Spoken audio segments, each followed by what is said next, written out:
नमस्कार दोस्तों और बहुत बहुत स्वागत है आपका एक बार फिर से ब्रिलियंट एकेडमी में। दोस्तों मध्य प्रदेश जीके की श्रृंखला जैसा कि आप जान रहे हैं चल रही है हमारी, और इसके काफ़ी टॉपिक्स हम पढ़ भी चुके हैं। आज जो हम टॉपिक पढ़ने वाले हैं वह है मध्य प्रदेश के ऊर्जा संसाधन के संबंध में। तो दोस्तों यहाँ पर हम देखेंगे कि किस प्रकार से मध्य प्रदेश में ऊर्जा के संसाधन यहाँ पर हैं और कितने क्षेत्र से किस किस जगह से कितनी ऊर्जा हम प्राप्त करते हैं। यहाँ पर आप देख पाएंगे कि किस प्रकार से जल ऊर्जा से संबंधित प्रश्न आते हैं, तापीय ऊर्जा से यहाँ पर प्रश्न आते हैं। दरअसल पावर प्लांट जो है यहाँ पर अपने मध्य प्रदेश में, तो वहाँ से ही यहाँ से रिलेटेड प्रश्न बनते हैं, तो इसलिए काफ़ी महत्वपूर्ण टॉपिक हो जाता है दोस्तों ये।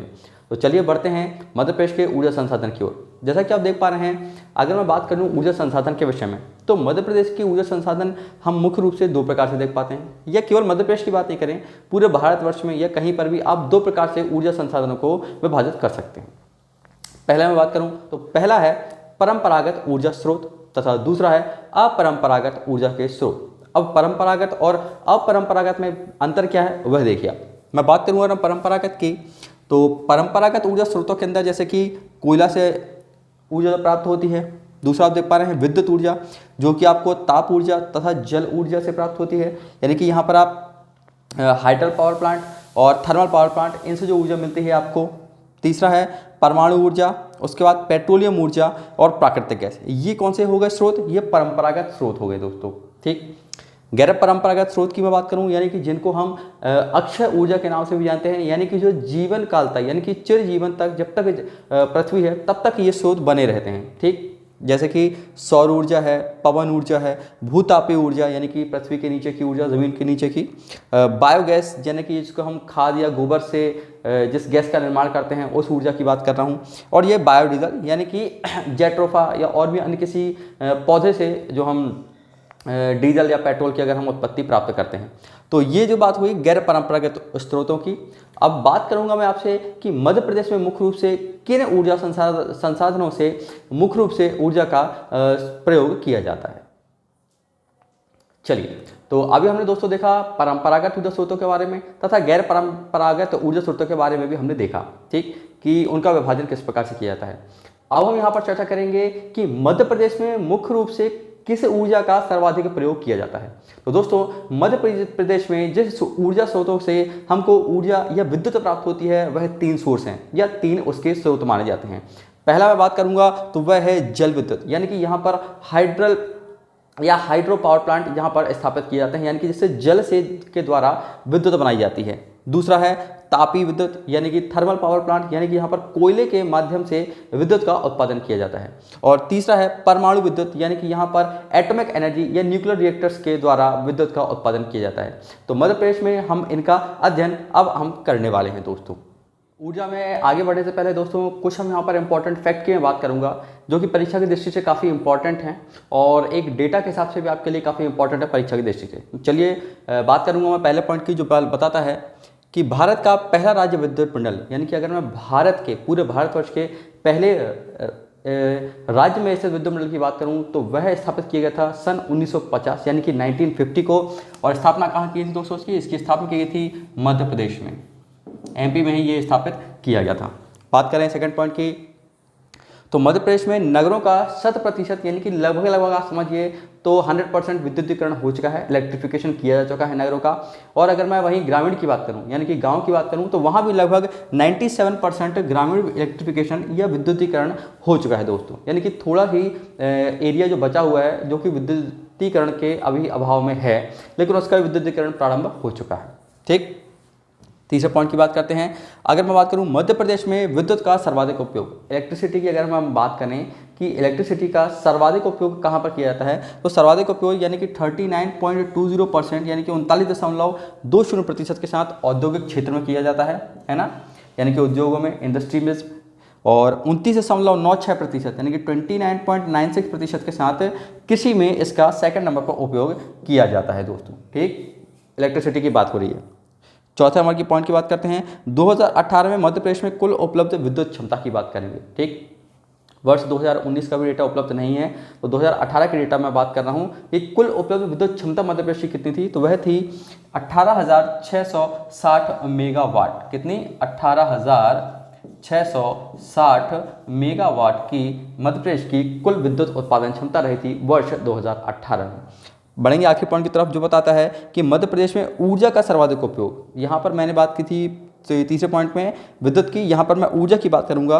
तो ऊर्जा का सर्वाधिक उपयोग जो होता है दोस्तों मध्य प्रदेश में, वह कहाँ पर होता है? कृषि एवं सिंचाई के कार्यों में ऊर्जा का सर्वाधिक उपयोग किया जाता है, क्योंकि जैसा कि आप जानते भी हैं मध्य प्रदेश एक कृषि प्रधान राज्य है, तो कृषि के लिए यहाँ पर ऊर्जा की बहुत आवश्यकता पड़ती है दोस्तों।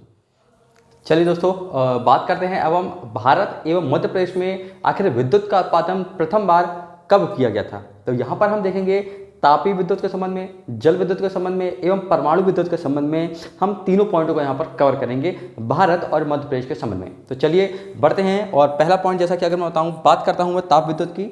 तो ताप विद्युत की जैसा अगर मैं बात करूँ आपसे, तो भारत में जो पहली ताप विद्युत परियोजना जो चालू की गई थी, वह चालू की गई थी कहाँ पर? दार्जिलिंग वेस्ट बंगाल में। कब की गई थी? 1857 यानी कि 1897 को इसकी शुरुआत हुई थी। वहीं मध्य प्रदेश के संबंध में अगर मैं बात करूं, तो मध्य प्रदेश में इसकी शुरुआत कहां पर हुई थी भाई? ग्वालियर जिले में, मध्य प्रदेश में 1905 में। ये किससे चीज़ से ऊर्जा का उत्पादन किया गया था? स्टीम यानी कि भाप से पहली बार मध्य प्रदेश में विद्युत का उत्पादन किया गया था दोस्तों। ठीक, सेकंड पॉइंट की तरफ बढ़ते हैं, जो कि है जल विद्युत। जल विद्युत यानी कि हाइडल पावर प्लांट की यहाँ पर कब शुरुआत हुई थी? तो वह थी शिव समुद्रम परियोजना, यानी कि शिव समुद्रम स्थान भी है और परियोजना भी कहा जाता है। तो यह कर्नाटक राज्य में है। कब शुरुआत हुई थी? 1902 में। कब? 1902 भारत में इसकी शुरुआत हाइडल पावर प्रोजेक्ट की हुई थी। वहीं हम अगर मध्य प्रदेश के संदर्भ में बात करें, 1960-61 के संदर्भ में है, और ये कहाँ पर हुई थी? मंदसौर जिले में, और आपके चंबल नदी पर स्थित ये परियोजना की शुरुआत की गई थी। याद रखिए, गांधी सागर। ठीक, परमाणु ऊर्जा के संदर्भ में अगर मैं बात करूं, तो भारत में सर्वप्रथम परमाणु ऊर्जा की जो बात करें हम, तो वह था ताराघर। ठीक, ताराघर परमाणु केंद्र, जो कि महाराष्ट्र राज्य में स्थित है, और 1969 में इसकी शुरुआत की गई थी। और वहीं अगर मैं बात करूं मध्य प्रदेश के संदर्भ में, तो वह था मध्य प्रदेश के मंडला जिले में स्थित चुटका गांव एक जगह है। वहां पर एक पहला तौर पर देखें तो हम बात करें एक ट्रायल के रूप में चुटका गांव में न्यूक्लियर पावर प्रोजेक्ट की यहाँ पर शुरुआत की गई है दोस्तों। तो दोस्तों, अभी हमने देखा भारत और मध्य प्रदेश के संदर्भ में कि विद्युत का उत्पादन प्रथम बार किन किन प्लांटों से कब कब किया गया था। अब मैं बात करता हूँ मध्य प्रदेश के संदर्भ में विद्युत को लेकर प्रथम बार जो चीज़ें हुई थी, उनका हम यहाँ पर थोड़ा सा अध्ययन करेंगे दोस्तों। तो चलिए बढ़ते हैं इसी क्रम में। और पहले पॉइंट की अगर मैं बात करूँ, तो मध्य प्रदेश विद्युत विभाग। जी हाँ, तो मध्य प्रदेश विद्युत विभाग की स्थापना कब की गई थी? ये की गई थी सन 1945 यानी कि 1945 में इसकी स्थापना की गई थी। सेकेंड पॉइंट आप देखेंगे, विद्युत प्रदाय अधिनियम, यानी कि मध्य प्रदेश में विद्युत प्रदाय अधिनियम, इसकी स्थापना या इसकी शुरुआत कब की गई थी? 10 दिसंबर 1948, 10 दिसंबर 1948 एमपी में इसकी स्थापना या इसकी शुरुआत की गई थी, विद्युत प्रदाय अधिनियम। तीसरा पॉइंट, विद्युत मंडल। मध्य प्रदेश में विद्युत मंडल की स्थापना का वर्ष की अगर मैं बात करूं, तो वह है 1 दिसंबर 1950, 1 दिसंबर 1950 मध्य प्रदेश का प्रथम विद्युत मंडल स्थापित किया गया था। प्रथम अक्षय ऊर्जा नीति की हम बात करें, अक्षय ऊर्जा पहले ही मैंने चर्चा किया है, यानी कि सौर ऊर्जा, पवन ऊर्जा, यानी कि अक्षय है जिनका कभी क्षय नहीं होता है, उसकी शुरुआत कब हुई थी? यानी कि उसकी प्रथम नीति की हम बात करें, तो वर्ष 2006 में इसके ऊपर प्रथम नीति की बात की गई थी दोस्तों। ठीक, प्रथम गैस आधारित विद्युत गृह की हम बात करेंगे, तो यानी कि गैस पर आधारित जो विद्युत का उत्पादन किया जा रहा है, उसकी शुरुआत कहाँ हुई थी? तो वह हुई थी भांडेर में, दतिया जिले में दोस्तों। कहाँ पर? भांडेर में, दतिया जिले में इसकी शुरुआत हुई थी। और ये जो प्लांट था दोस्तों, इस प्लांट की क्षमता की हम बात करें तो यह थी 300 मेगावाट। कितनी क्षमता?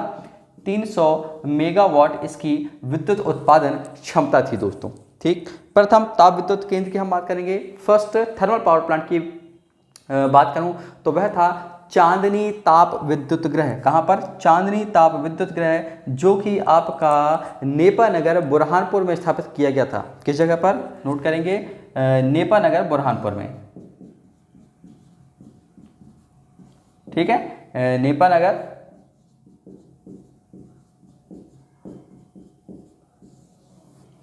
नगर बुरहानपुर में इसकी स्थापना की गई थी। और दरअसल यहाँ पर जो नेपा नगर में एक कागज महल है, आगे जाकर हम पढ़ेंगे, तो उस कागज मिल को लेकर ही या उस कागज मिल के लिए विद्युत उत्पादन के लिए या विद्युत प्रदाय करने के लिए ही इस चांदनी ताप विद्युत गृह की स्थापना की गई थी।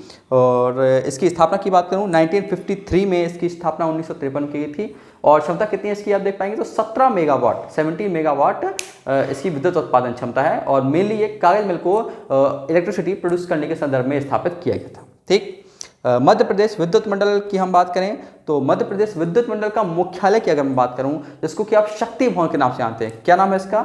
शक्ति भवन है। मध्य प्रदेश के विद्युत मंडल के मुख्यालय का नाम क्या? शक्ति भवन। और कहां पर स्थापित है दोस्तों? ये है जबलपुर में स्थापित इसकी स्थापना की गई दोस्तों। तो देखा दोस्तों यहाँ पर हमने मध्य प्रदेश के संदर्भ में प्रथम विद्युत के कुछ फैक्ट और कुछ जानकारी के विषय में।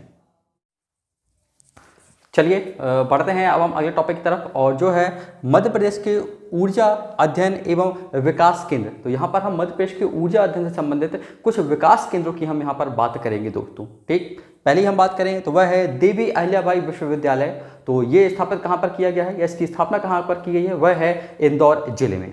सेकंड नंबर बढ़ते हैं प्रशासनिक अकादमी। प्रशासनिक अकादमी दोस्तों भोपाल आपके जिले में अवस्थित है।